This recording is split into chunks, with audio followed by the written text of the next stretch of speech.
terlebih dahulu untuk berdoa dimulai untuk pekerjaannya masing-masing. Doa dimulai. Baiklah, doa selesai.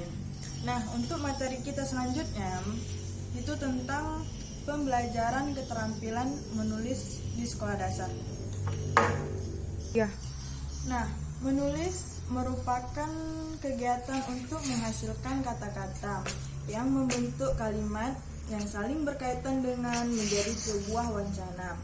Wacana yang dihasilkan dari kegiatan menulis berisi ide, pengetahuan, dan pengalaman dari seseorang yang ingin disampaikan kepada orang lain. 3. Nah, menulis adalah aktivitas yang seluruh otak menggunakan belahan otak kanan. Yang otak kanan itu emosional dan sebelah kiri logika, emosi, dan spiritual. 3. Belahan otak kanan belahan otak kanan manusia yang berisi kemampuan mengatur emosi dapat diimbangi dengan kegiatan belahan otak kiri yang berisi logika, susunan pemikiran yang teratur. 3. Belahan otak kanan untuk mengarang imajinasi dan bersifat abstrak. Belahan otak kiri untuk menulis sifat dan data dan bersifat konkret. Ya. Ada 3 tahapan menulis. Yang pertama, pre-writing. Yang kedua, writing. Yang ketiga, rewriting. Nah, di sini ada 5 bentuk. Yang pertama, narasi. Yang kedua, deskripsi. Yang ketiga, persuasi. 4, eksposisi. Yang kelima, argumentasi. Ya.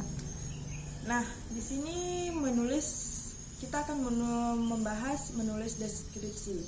Deskripsi adalah pemaparan atau penggambaran dengan kata-kata atas suatu benda, tempat, suasana, atau keadaan. Seseorang penulis deskripsi melalui tulisannya mengharapkan pembaca dapat melihat ataupun mendengar, mencium bau, mencicipi, dan merasakan hal yang sama dengan penulis. Deskripsi pada dasarnya merupakan hasil dari pengamatan melalui panca indera yang disampaikan dengan kata-kata. Ya. Nah, di sini kita akan membahas menulis narasi. Narasi pada dasarnya adalah karangan atau tulisan berbentuk cerita. Seperti kalau orang bercerita tentang mengisi liburan di sekolah, mendaftarkan diri ke sekolah, atau pertandingan olahraga.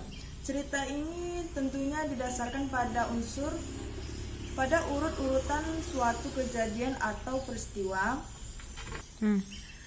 Nah, dalam sebuah narasi terdapat 3 unsur, yaitu peristiwa, tokoh, dan konflik.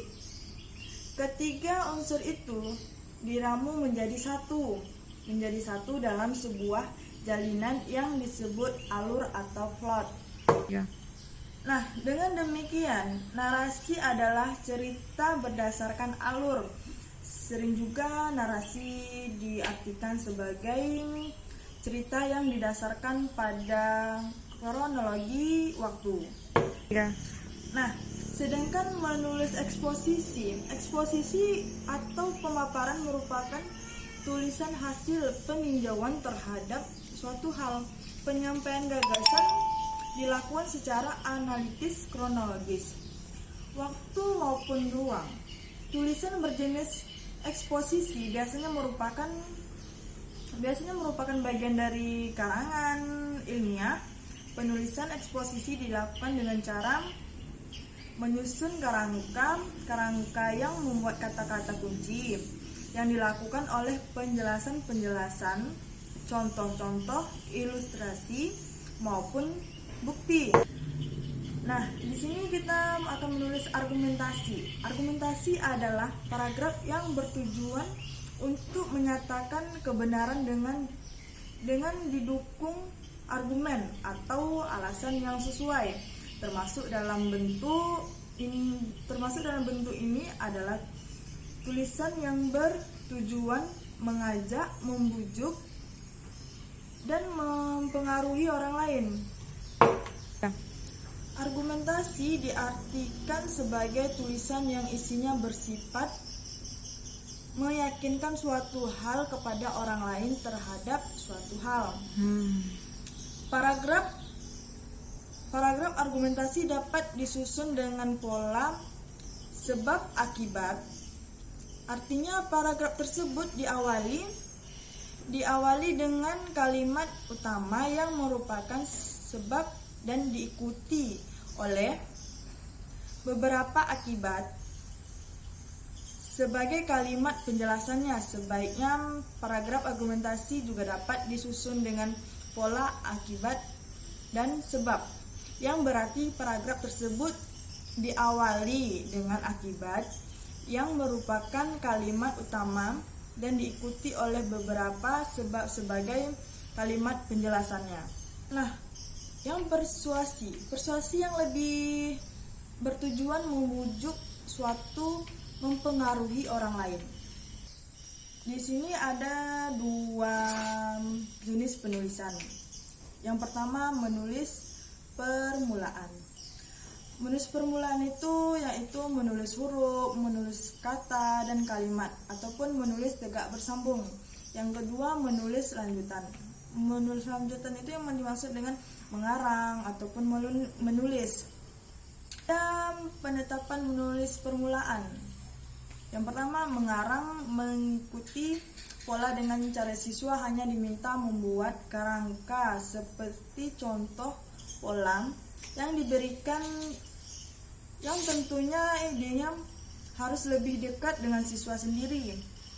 Yang kedua, mengarang dengan melengkapi kalimat, yakni siswa diminta untuk melengkapi kalimat dalam karangan dengan kata yang telah disedia dalam pemikirannya. Bimbingan dengan memasangkan kelompok kata, yakni siswa diminta untuk memasangkan kelompok kata dengan kalimat yang terpenggal atau kalimat lengkap. Hal ini bertujuan agar siswa dapat membuat kalimat yang lebih luas untuk mengurutkan kalimat sesuai dengan gambar seri. Bimbingan dengan pertanyaan. Yang dimaksud dengan bimbingan pertanyaan ini, hal ini diharapkan agar siswa dapat membuat karangan setelah dimulai dengan pertanyaan-pertanyaan. Baiklah, mungkin materi kita sampai di sini. Ibu mohon maaf apabila penyampaian Ibu ada yang kurang. Baiklah, Ibu akan tutup dengan ucapan Bismillahirrahmanirrahim. Assalamualaikum warahmatullahi wabarakatuh.